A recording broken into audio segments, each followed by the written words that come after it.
Bienvenue sur Chronique Cosmique, le podcast des connectés qui cherchent des réponses au-delà du réel. Chaque semaine, en solo ou avec mon invité, nous explorons la spiritualité via l'expérience directe, pour que l'invisible soit concret et à ta portée. Alors décroche ta ceinture et prépare-toi à voyager avec l'exploration de la semaine. Salut à tous, j'espère que vous allez super bien en ce début de printemps. Aujourd'hui, j'accueille Aude Ruther comme à chaque fin de mois et j'avais aussi envie à la base de vous parler de grounding, d'earthing, c'est-à-dire de mettre les pieds dans la terre pour profiter de son champ électromagnétique et se décharger comme on fait avec l'électricité dans les maisons, avec les prises de terre. En fait, c'est le même principe et ça fonctionne aussi sur notre corps. Sauf que je l'avais associé à l'ancrage et l'épisode que j'ai enregistré avec Aude, il a été hyper surprenant. Il m'a vraiment hyper surpris dans la manière d'aborder l'ancrage et en fait, je me suis dit que j'étais complètement hors sujet avec mon grounding. Du coup, je vais vous parler de grounding, mais sur mon compte Instagram cette semaine. Ce sera sûrement mercredi. Et du coup, on va rester bien focus, bien concentré sur l'ancrage qui va nous être expliqué par Aude tout de suite. N'hésitez pas à nous faire des retours sur nos comptes Instagram, Aude Ciel et Terre et Chronique Cosmique. Vous pourriez même nous dire ce que vous avez pensé de cet épisode et comment il vous a surpris. Et est-ce que ça vous a parlé pour vous? Est-ce que vous vous reconnaissez dans une des formes de non-ancrage et est-ce que vous vous sentez concerné? Ça peut être hyper intéressant d'en discuter sur les commentaires, sur les réseaux sociaux. Voilà, sans plus attendre, j'accueille Aude. Salut Aude, comment ça va en ce début de printemps? Salut Angélique, ça va super. Chez moi, il fait super beau depuis quelques jours. On mange dehors, c'est la folie. Donc, Ah. je vais super bien. Je m'ancre les papates dans le gazon de mon jardin. Ah bah voilà, ça tombe bien. On est pile poil dans le thème. Ouais, carrément. Alors aujourd'hui, du coup, on va parler d'ancrage. N'est-ce pas? Et tu m'as envoyé quelques posts que tu as fait, il y a quelques années, déjà, sur l'ancrage Non, et c'était l'année dernière ou c'était il y a un an et demi ou quelque chose comme ça. mmh et du coup, c'est quelque chose, encore une fois, qu'on n'attend pas. Pour toi, c'est quoi l'ancrage? Mmh. L'ancrage déjà, pour moi, c'est en premier lieu un magnifique mot fourre-tout, du monde, de la spiritualité, de l'énergétique. C'est, en plus de ça, souvent, l'espèce de grand coupable, qui, va être la cause de tout un tas de maux et de déboires, hein.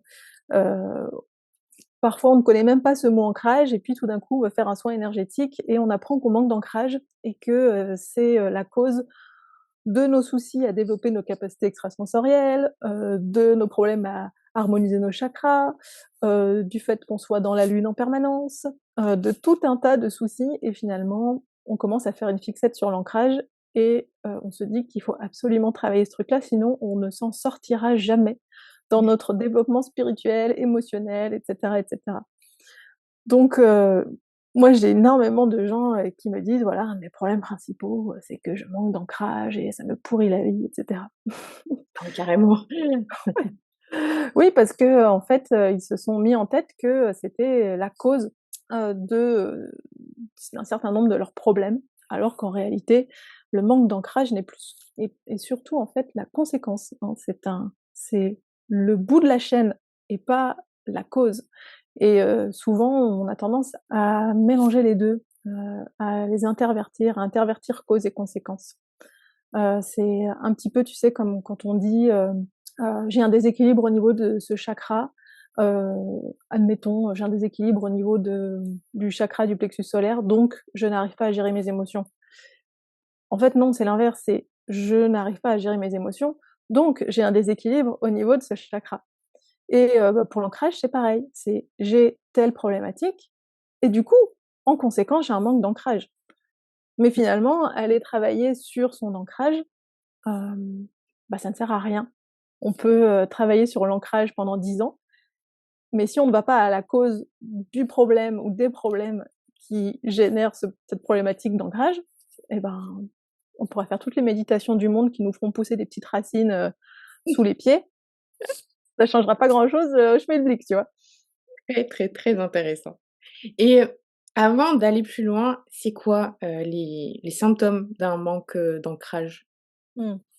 Alors déjà, il faut savoir de quoi on parle quand on parle d'ancrage, parce que comme je disais, c'est un mot fourre-tout, mais dans l'ancrage, on peut parler, déjà d'ancrage, énergétique. Il y a l'ancrage émotionnel, l'ancrage physique, l'ancrage mental. Donc de quel ancrage parle-t-on quand on dit qu'on manque d'ancrage? L'ancrage, émotionnel, par exemple, quand on manque d'ancrage émotionnel, c'est qu'on va avoir une forte tendance à se laisser déborder, par nos émotions.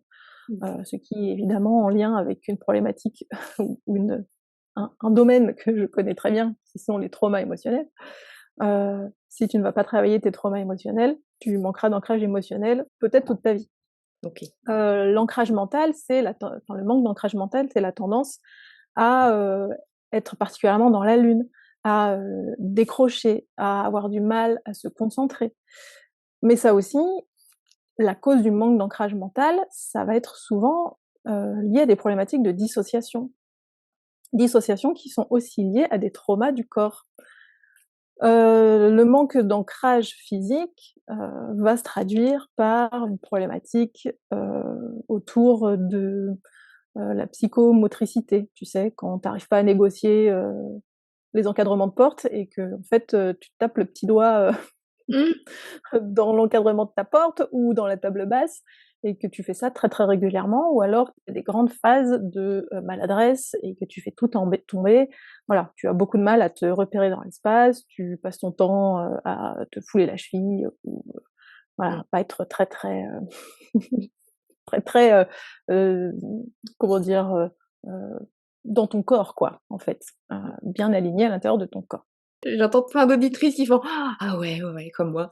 Ah ouais, moi j'ai ce problème aussi. Non, mais moi aussi j'ai ce problème, mais parce qu'en fait, il y a des causes, à tout ça qu'on commence à peine, à découvrir et ça va au-delà en fait d'une explication énergétique en lien avec les corps énergétiques, les chakras et cetera. Et évidemment, bah, le manque d'ancrage énergétique, ça va être tout ce qu'on va percevoir en termes de disharmonie, de nos corps énergétiques. Heu, voilà, donc après un professionnel pourra te le dire, tu peux le sentir aussi toi, dans ta vie quotidienne. Et évidemment, bah, tout ça, ce sont des vases communicants. Donc si tu règles, certaines causes en lien avec, ton manque d'ancrage émotionnel, par exemple, ça va avoir des conséquences très positives sur ton ancrage mental, sur ton ancrage physique, sur ton ancrage énergétique. Sachant qu'en fait, l'ancrage énergétique, pour moi, c'est vraiment le bout de la chaîne. C'est-à-dire que quand l'ancrage physique, émotionnel et mental sont, on va dire, au carré quoi, sont stables, l'ancrage énergétique suit. C'est la part de nous qui est la plus subtile. Donc tu peux par exemple faire tout un tas de soins énergétiques pour aller travailler ton ancrage énergétique, ça va te faire du bien, mais ça va te faire du bien un certain temps. Ça va durer une semaine, 15 jours, 2 mois pour les plus chanceux. Mais si, ça part en live dans les autres sphères de ce que tu es, au niveau des émotions, de tes pensées, de ton corps, en fait, ces sphères-là sont beaucoup plus puissantes, beaucoup plus, en fait, lourdes, denses, donc elles nous impactent beaucoup plus fortement et si là-dedans c'est le bazar, ton ancrage énergétique, il va se barrer et donc en fait, tu ne peux pas aller travailler ton ancrage en faisant des méditations avec des racines et cetera. Ça ne En fait, ça ne sert à rien. Mmh. Ça va te faire du bien, ça te soulage comme aller du coup marcher pieds nus, dans l'herbe, ça fait du bien, ça fait circuler les énergies, c'est une aide, ça aide à gérer, mais ça ne résout pas les problématiques. OK. Très, très, très intéressant. Complètement inattendu, c'est ce que j'avais dit. Ouais, oui, je suis désolée, je c'est ma manière de faire. Je suis toujours à côté de ce qui, se dit de manière, habituelle. Du coup, tu qu'est-ce que tu pourrais conseiller justement pour trouver les causes de ce manque d'ancrage et du coup de ces problèmes qui sont à la Mmh, base de ça? ouais. Alors bien évidemment, ce que je vais dire, c'est très propre à mon prisme personnel et à mon expérience personnelle, hein. J'imagine que d'autres personnes auront d'autres réponses. Mais en tout cas, moi, ce que j'ai pu remarquer, c'est qu'en travaillant sur la sphère émotionnelle, tu sais que je travaille, du coup avec, mes clients sur, les traumas, en fait, émotionnels qui sont, stationnés dans le corps, qui sont vraiment, engrammés, en fait, dans notre corps physique. Et en fait, ces traumas émotionnels, en les libérant, heu et en les traversant, on se rend compte que systématiquement, on revient dans la matrice intra-utérine et dans les événements traumatiques qui ont pu se passer pendant toute notre période de croissance en tant que fœtus, à partir du 2e, 3e mois jusqu'à la naissance. Et en fait, il y a des événements qui se produisent, heu, vraiment typiques, qui ont un impact en fait très, très fort sur, notre ancrage, notamment notre ancrage, physique.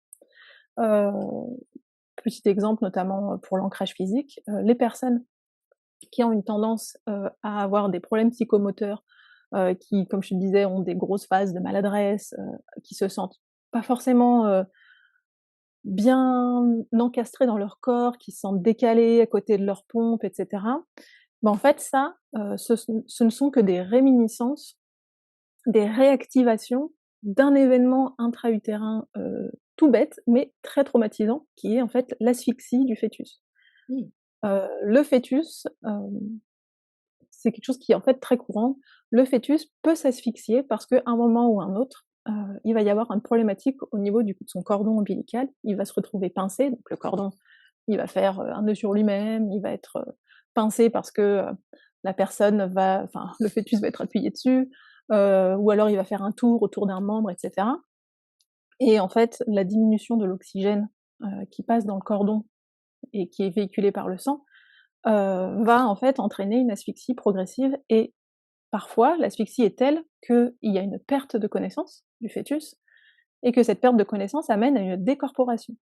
Mmh.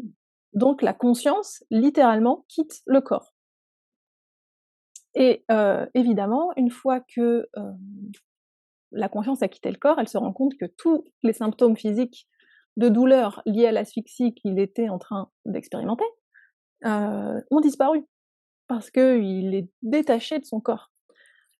Et bien sûr, cette mémoire-là, en fait, va rester, en latence et potentiellement se réactiver au fil des événements, de la vie parce qu'il y a d'autres traumas qui vont, arriver, d'autres expériences très ressemblantes qui vont réactiver ça. Et finalement, en fait, cette dissociation qui est à la fois, mentale parce que quand quelqu'un va te dire quelque chose qui t'ennuie, profondément, tu vas partir, je ne sais où, parce que depuis tout petit, on te dit: «Tu es vraiment dans la lune, c'est pas possible d'avoir aussi peu de capacité de concentration et d'attention». Hem, En fait, cette mémoire, traumatique qui est inscrite dans le corps, elle va se réactiver, heu, à la à l'occasion de certains événements qui vont se produire dans notre vie, hein, depuis la petite enfance jusqu'à la vie adulte. Hem Et en fait,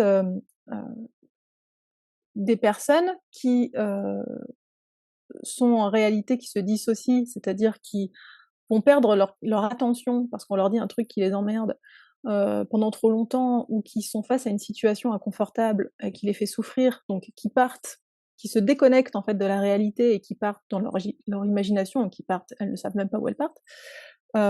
Et ben, en fait, ça, ce sont, heu, des réactivations de cette, mémoire du corps. C'est-à-dire que le corps a imprimé l'idée que quand enfin la conscience et le corps, tous les 2 ont imprimé l'idée que quand, il y a, asphyxie, et quand la conscience, se détache et ben à ce moment-là, il y a plus de souffrance. Donc cette autoroute va être réempruntée encore et encore et encore. Waouh. Et Waouh. pareil pour la dissociation physique, en fait. Ça marche de la même manière, c'est-à-dire que, à différentes phases de l'événement d'asphyxie, au moment où la conscience va, commencer à se détacher du corps, toutes les asphyxies ne sont pas totales, c'est-à-dire que toutes les décorporations ne sont pas totales. Parfois la conscience quitte le corps complètement, mais parfois elle est juste un peu décalée. On se sent, et en séance, les personnes revivent une sorte de décalage par rapport à leur corps. Elles se sentent un peu au-dessus, un peu à gauche, un peu à droite. Et ben, en fait, cette espèce de décalage va, lui aussi, à l'occasion d'événements peut-être tout à fait bénin de la vie quotidienne, va se réactiver et donc tout d'un coup, on va avoir du mal à négocier les poignées de porte, les coins de table, parce qu'on pensait on avait une certaine idée de nous dans l'espace et finalement elle est complètement erronée puisqu'on n'est pas, calé comme on pense l'être. Incroyable. J'ai des tas de questions qui fusent dans ma tête. Alors, hem, par exemple, ça peut être typiquement les gens qu'on dit TDA, trouble de l'attention. Enfin, moi, j'en Ouais. fais partie. Mmh. Et mais alors, il y a une question qui vient aussi parce que tu vois, mon père, il est complètement, perché, tu vois, dans la lune. Il a été toute sa vie, il est encore à 67 balais et moi, ben, voilà, j'ai toujours été dans la lune. Plus ça va, plus c'est OK, tu vois? Je m'ancre et du coup, ce trauma, ça aurait été lui qui l'a vécu et puis, ben, moi je l'ai reçu en transgénérationnel ou tu vois? Qu'est-ce que c Non, tu l'as pas reçu en transgénérationnel comme une information qui vient de l'hyperespace. Tu as simplement vécu la même chose que lui, en tant que fœtus, c'est ah. tout. Ah ouais et tu crois vraiment que c'est systématique? Les gens qui sont dans la lune et qui ont un TDA, ils ont vécu ça du coup, pour toi? Jusqu'à présent, on peut pas dire que j'ai 15 ans d'expérience derrière moi avec la technique que j'utilise, mais sur, l'ensemble des séances que j'ai faites et les personnes qui ont eu cette problématique-là, d'asphyxie, effectivement alors ça joue sur plein de domaines, l'asphyxie, plein de symptômes, ça crée plein de problèmes, pas que celui-là, Mmh. mais pour le moment ma réponse serait oui. Ah Mmh ouais mh. et c'est vraiment intéressant. Par exemple aussi Mmh. les personnes qui ont des problématiques, de drogue, de vouloir s'évader avec, les paradis artificiels, C'est typiquement. ça, mais de toute façon, il se passe pas énormément d'événements dans la vie intra-utérine. Il y a ces problématiques d'asphyxie, mais il y a relativement peu d'autres choses qui peuvent se passer. Maintenant, chaque fœtus ne vit pas, les événements, mmh, de la même manière que, son voisin ou une autre personne. Tu vois? Chacun a sa propre façon de vivre, l'expérience et aussi en fonction, du coup, des événements qui vont se produire, une fois qu'on sera né. Et bah, ça va, venir, activer ou pas, certaines phases de ce trauma. En fait, il y a assez peu de types d'événements différents qui peuvent se produire dans la vie intra-utérine, mais en fait, l'expérience qui va être vécue sera vraiment propre à chacun. Mmh. Tout le monde ne va pas vivre les choses de la même manière. Du coup, l'espèce de terreau fertile avec lequel on va naître, dans lequel va pouvoir pousser telle problématique plus qu'une autre, va ensuite être, comment dire? C'est un peu comme si ensuite au hasard des événements de la vie, depuis la petite enfance, ce terreau, allait, permettre en fait à cette blessure, ce problème, ce comportement de germer et de pousser. Il y a des personnes qui, ont vécu, ce type d'événement, d'asphyxie, qui a engendré une décorporation et cetera, mais dans leur vécu, en tant qu'humains incarnés, hein, une fois qu'ils sont là, sur terre, dans l'expérience, ils n'ont pas, été, heu, un peu malmenés par les parents, parce que c'était dans la lune ou quoi. Tu vois? Ils n'ont pas, doublé d'un autre événement traumatique par-dessus, qui a pu, déclencher ou renforcer la dissociation et au final, la chose a pu rester à un stade très léger, voire, se désactiver dans l'existence. Mmh. Mais peut-être qu'à 40 ans, tu expérimentes quelque chose de très, traumatisant et qui va en fait, résonner très fort, ressembler très fort à ce que tu as vécu et là, tout d'un coup, en fait, tu vas te découvrir, complètement dissocié. Dire: «Mais c'est pas possible, j'étais pas comme ça avant et pourtant là, je touche plus terre, j'ai l'impression de pas être dans la réalité ou alors, de pas ressentir mes émotions, alors qu'avant je les expérimentais, très bien, j'avais pas de souci à les ressentir. Là, c'est comme si je ressentais plus rien». Mmh.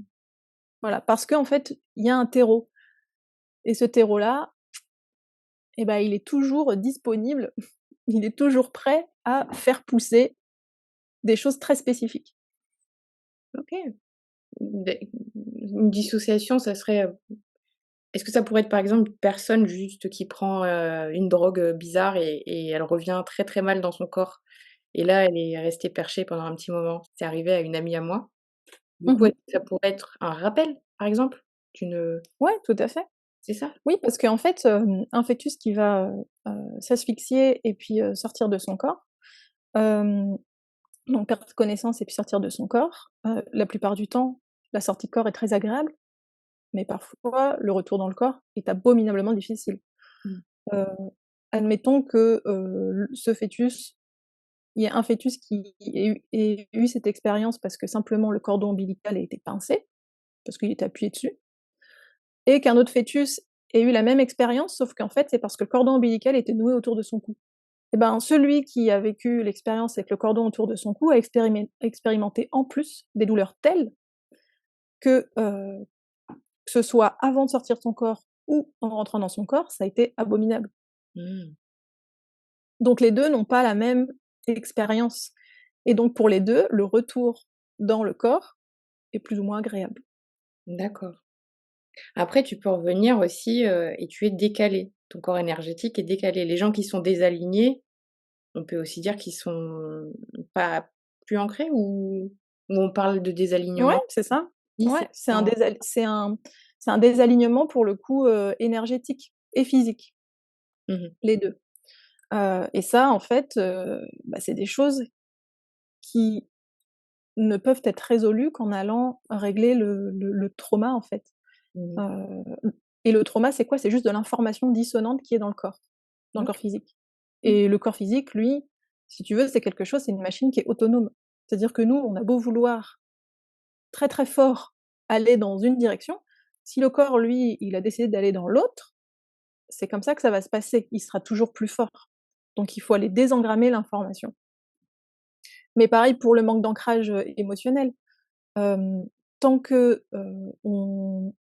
on a ces fameux traumas dans le corps, donc cette information dissonante, on va, expérimenter dans notre vie, au hasard de situations qui nous déclenchent, hein, qui déclenchent notre système nerveux et cetera. Le corps va automatiquement, réagir, provoquer des sensations corporelles désagréables qui vont ensuite laisser la place à des émotions désagréables, puis à des comportements spécifiques de notre part. Potentiellement, on va se laisser envahir par nos émotions. Pourquoi? Parce qu'en fait, on est tellement identifié à ce qui se passe dans le corps, et à nos émotions qu'on pense que c'est nous. On ne fait pas la distinction, on ne voit même pas en fait que c'est une réaction automatique du corps et que ça n'a rien à voir avec nous. Et donc là, l'invasion des émotions, voilà, on se fait complètement, submerger, hein, comme si c'était un tsunami. Et là, l'ancrage émotionnel, bah, ciao, bye bye. Mmh. Jusqu'à ce que ça se régule à nouveau, que ça se calme et cetera. Mais quand on est dans un schéma répétitif, de ce type-là, tant que la cause du problème, donc le trauma n'a pas été, heu, réglé, libéré, bah, le schéma va se reproduire encore et encore en fonction des situations qu'on va rencontrer. Mmh. D'accord. J'avais aussi vu, bah, dans un bouquin sur l'ancrage justement, alignement, centrage, ancrage, enracinement, qui est Mmh. pas mal du tout. Hem, eux, ils racontaient aussi que, il y avait, un trauma justement dans le monde occidental, ce qui était pas le cas, dans le monde, africain, ou en Orient. Que notre naissance était traumatique parce que, bah, voilà, déjà, c'est pas cool de sortir de l'endroit tout chaud de sa maman et tout ça et puis là, d'un coup, on se prend une grosse claque sur le cul, on est vacciné, on est lavé, Mmh. on n'est pas directement toujours mis sur la maman. Enfin, avant, c'était peut-être le cas et maintenant, ça va un peu mieux. On a Mmh. commencé à prendre soin un peu plus, de la naissance et des enfants à ce moment-là. Mais j'avais vu que dans ce bouquin-là, justement, il disait que c'était un événement traumatique et que les Africains n'avaient pas du tout ce problème d'ancrage comme nous. Mmh.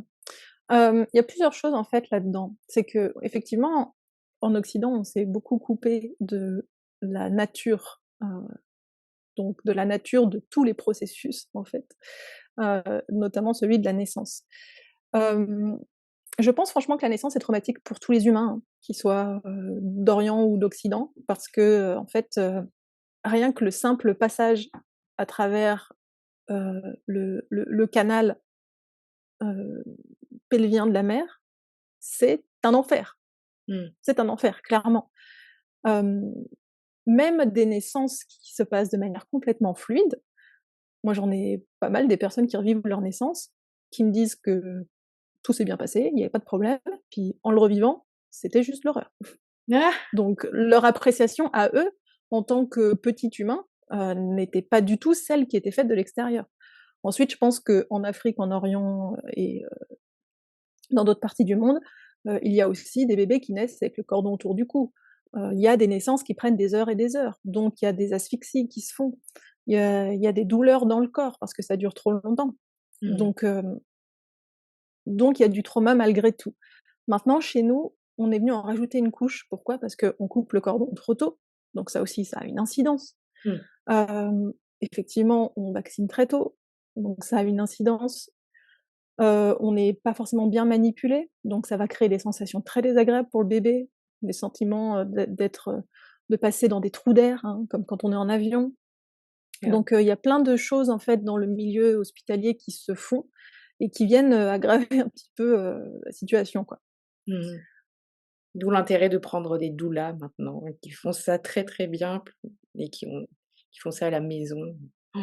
Ouais, c'est clair. Si on est tout à fait, OK et qu'on n'a pas la frousse, d'accoucher, sans assistance médicale, ce qui n'est pas mon cas, hein, j'ai Ah! souvent Bien. médité, tu vois? J'ai souvent médité sur le fait, le jour où j'aurai un enfant, comment est-ce que j'aurais envie d'accoucher? C'est sûr que selon mon idéologie, j'aimerais accoucher à la maison, dans une piscine, que ce soit naturel et tout, mais ma peur de souffrir est trop grande. Oh non! Faudra trouver un entre-deux, quoi. C'est les cordonniers les plus mal chaussés, il faut aller vaincre cette Ah ouais. Ouais, il faut que je fasse une petite libération émotionnelle. peur. Mais ouais, mais c'est vrai que par contre, tu vois la notion, donc le mot ancrage, il est très connoté, puis je trouve, comme je te disais, très fourre-tout, on met plein de choses dedans, puis les gens se montent la tête et cetera. Moi, ce que je préférerais en fait comme terme, c'est plus celui d'alignement, d'être aligné. Parce qu'en réalité, le seul problème, c'est quand on est complètement en fait, défractalisé dans un sens.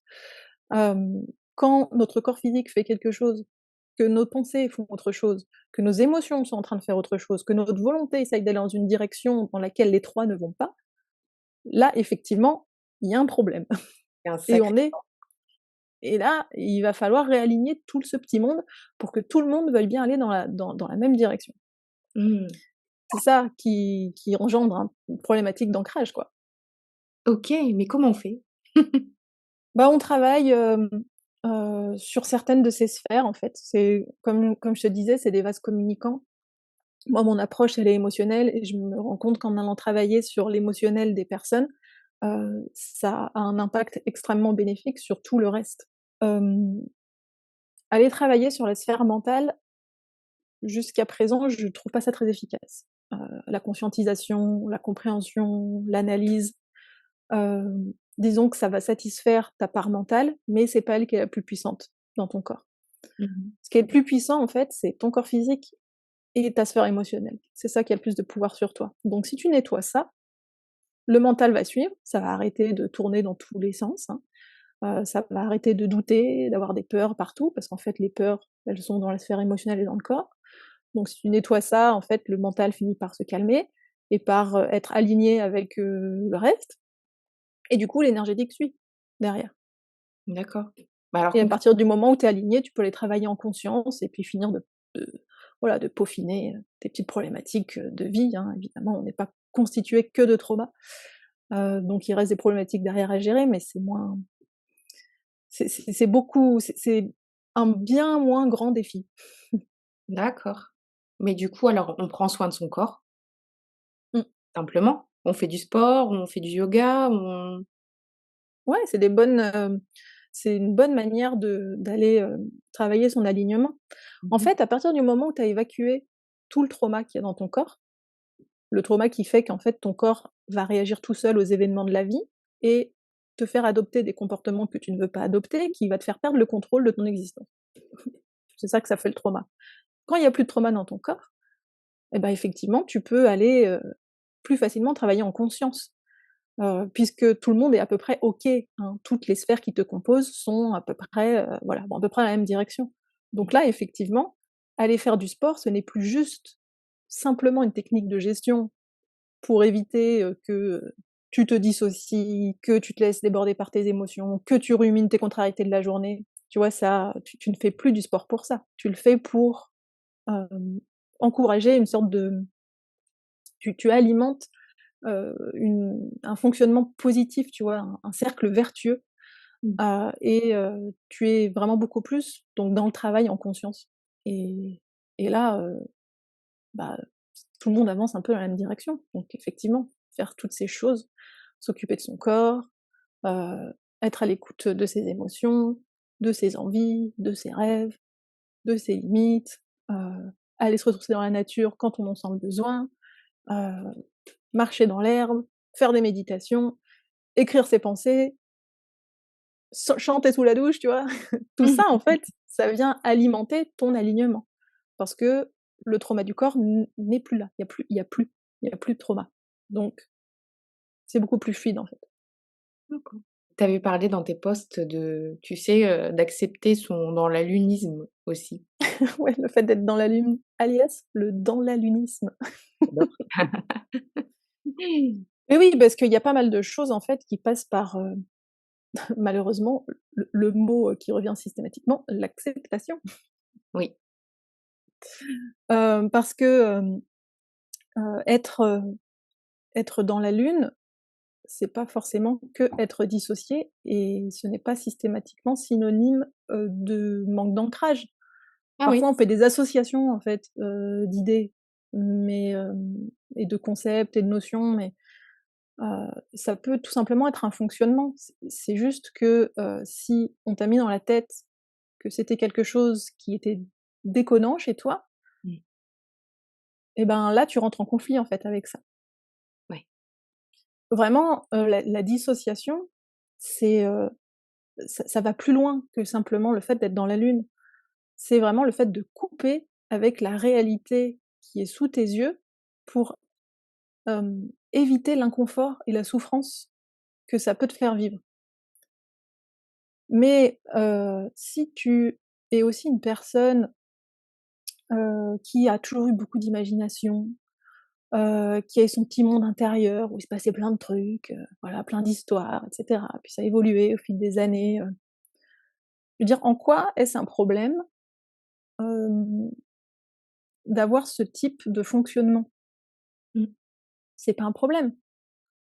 Du tout. C'est simplement qu'on nous oblige, il y a des modèles de fonctionnement dans la société qu'on nous voilà, qui sont plus légitimes que d'autres et comme on est dans une société qui est très mentale, très dirigée par, l'analyse, par, la compréhension, voilà, ben, tout ce qui est, plus en lien avec, l'imaginaire ou l'émotionnel, le mélange des 2, c'est assez rapidement disqualifié.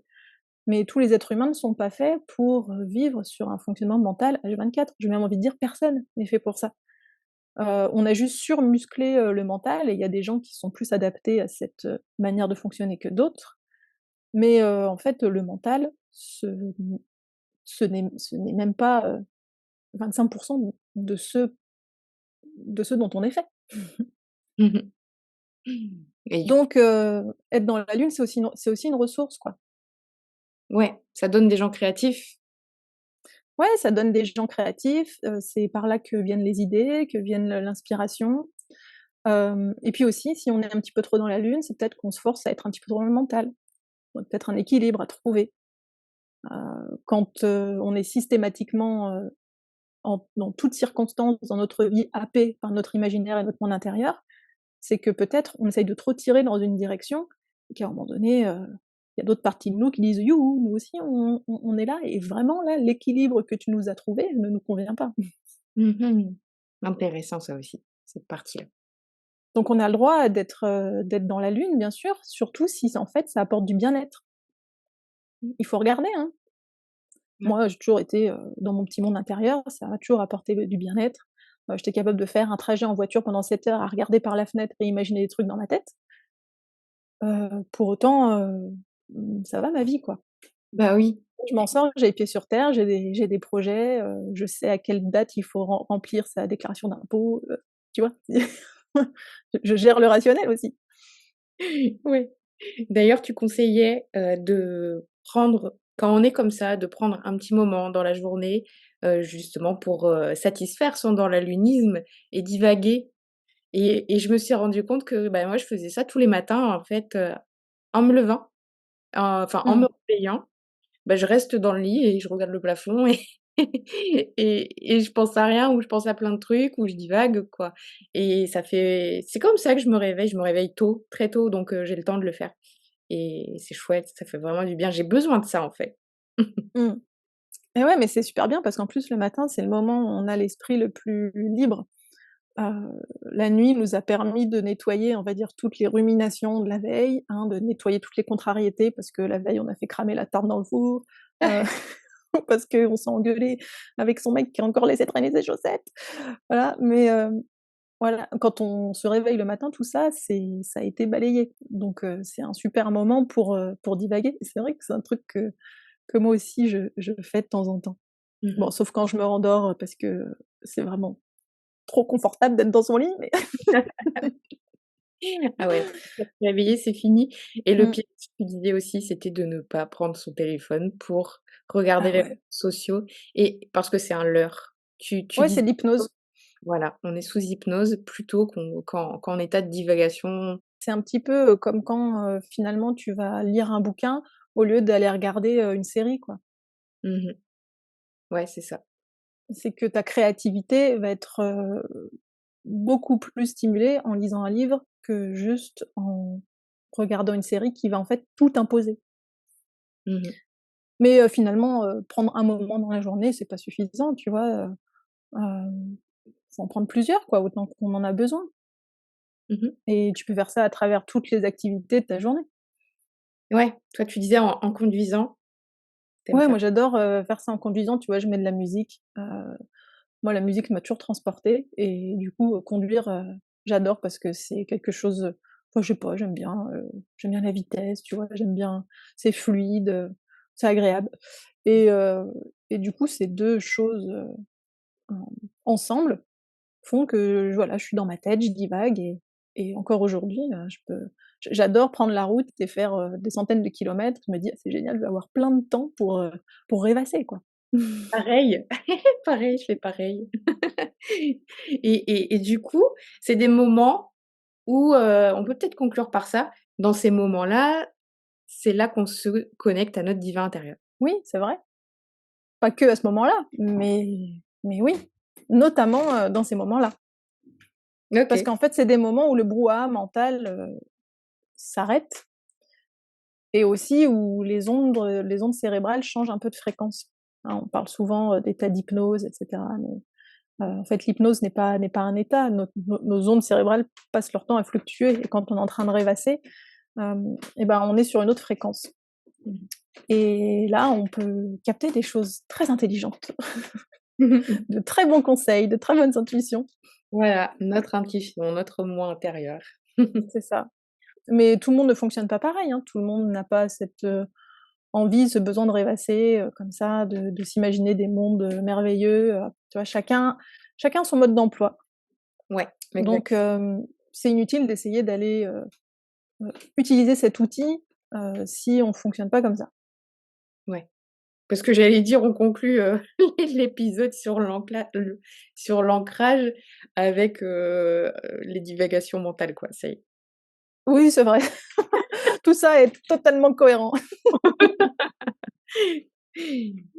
Est-ce que tu as quelque chose à rajouter, pour finir? Ou c'est bon pour toi? Bah, écoute, je pense qu'on a déjà pas mal débroussaillé le terrain. Mmh mh.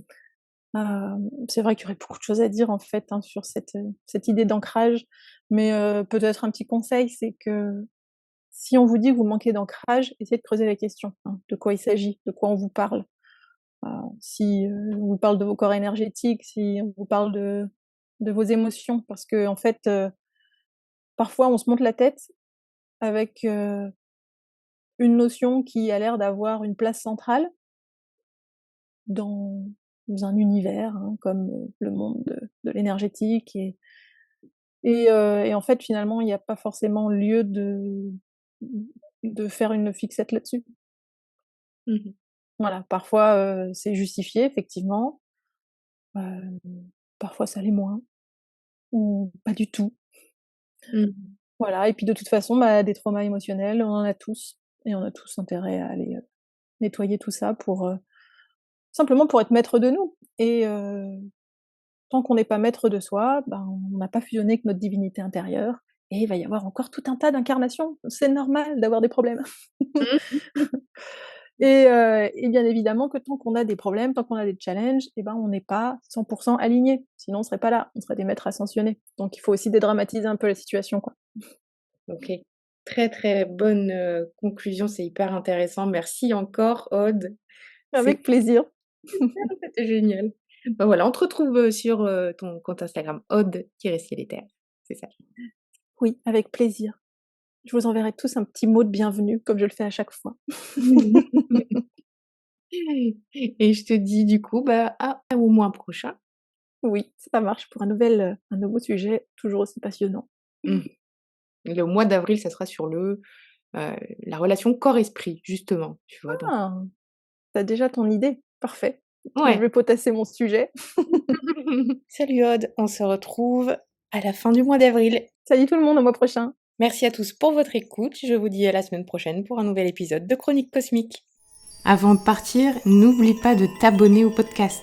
Si tu as quelques minutes, je serais vraiment reconnaissante si tu me laissais 5 étoiles et un commentaire à propos de l'épisode. C'est toujours un plaisir pour moi de voir que le podcast est utile. Pour me suivre chaque jour, retrouve-moi sur mon compte Instagram, Chronique Cosmique.